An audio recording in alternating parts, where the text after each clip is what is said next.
Welcome to Chitku's Classroom. Hello everybody, welcome back to Chitku's Classroom. So in this video, today we're going to be learning about the laws of exponents. So first, what are exponents? I'm going to give an example. So 2 power 6 is an exponent, which means 2 power 2 into 2 into 2 into 2 into 2 6 times. So these are what exponents are. So in the product form, if the bases are equal, then the power should be added. So here 2 is the base, while 6 is the power. So here, look at this example. So the bases, which are a and a, the bases are equal, so the powers, which are m and n, should be added. A power m plus n. I'm going to give you another example. So 2 power 3 into 2 power 7. So the bases are equal, so the power should be added. So 2 power 3 plus 7, which is 2 power 10. So in the product form, if the bases are equal, the power should be added.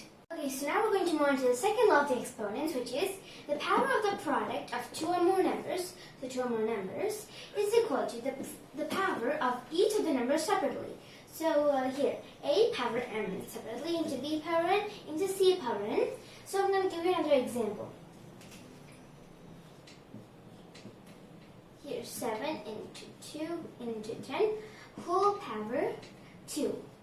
So which is equal to 7 power 2 into 2 power 2 into 10 power 2. The power of the product of 2 or more numbers is equal to the power of each number separately. This is the second law of the exponents. Okay, so the third law of the exponents is the power of the base, which is a, which is the base, a is the base, m is the power, and n is the whole power. Is equal to the product of the powers with the same base. So here we should do the product of these powers with the same base. Okay? So I'm going to give you an example. So 2 power 3 all squared 2. Okay? So here in this situation we should do 2 power with the same base, 2 power 3 into 2, which is 2 power 6. So the power of the base, which is this, is equal to the product of the powers with the same base, which is 2 here. So this is the third law of the exponents. Okay, so the fourth law is the power of a fraction, which is a by b. The fraction here is a by b, is equal to the power of the numerator divided by the power of the denominator. So a by b, which has the power of m, is equal to a power m, so the power of the numerator divided by b power m, the power of the denominator. I'm going to give you another example.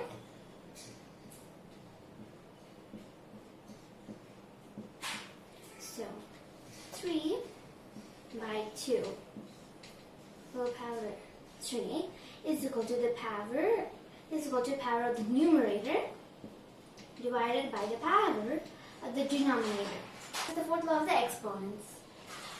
So the fifth law of the exponents is fractions with the same base and different powers, like this, fractions with the same base, a, but different powers, m and n, is equal to the power of the same base with index. Index means the power equal to the difference of the powers. So here, if m is greater than n, if the power m is greater than n, we should do a power m minus n. But if n is greater than m, we should do 1 by a power n minus n. So here an example. So 2l power 5 by 2l power 3. So here m, this power is greater. So we should do 2l power 5 minus 3, which is 2l power 2. So this is the fifth law of the exponents. Okay, so the sixth law of the exponents is any non-zero base with an index of 0 is equal to 1. So a is the base, and any non-zero base with the index, which means the power of 0, is equal to 1.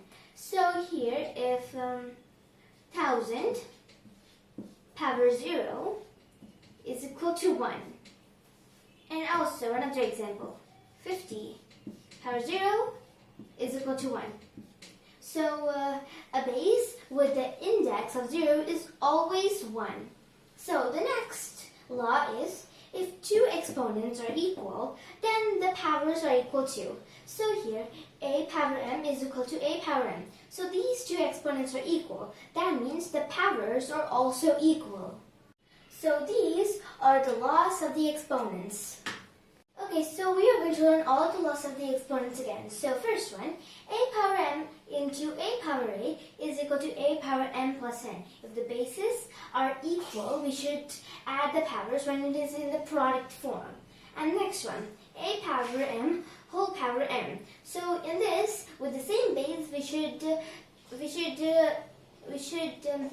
multiply the powers. Next one, a by b whole power m is equal to a power of numerator divided by the power of denominator, which is a power n by b power m.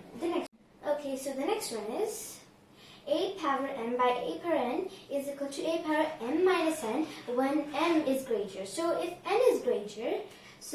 n is greater than m, then it is 1 by a power n minus m. Next one, a power a b c whole power n is equal to a power n into b power n into c power n. Next, if any base has the power 0, it is always equal to 1, like this. 1000 whole power 0 is equal to 1. Next, a power m is equal to a power n. So if the exponents are equal, then the powers are also equal, which is m is equal to n. So these are all the laws of the exponents. I hope you understand today's lesson. I'll see you in the next video. Bye! Thank you for watching Chitko's Classroom.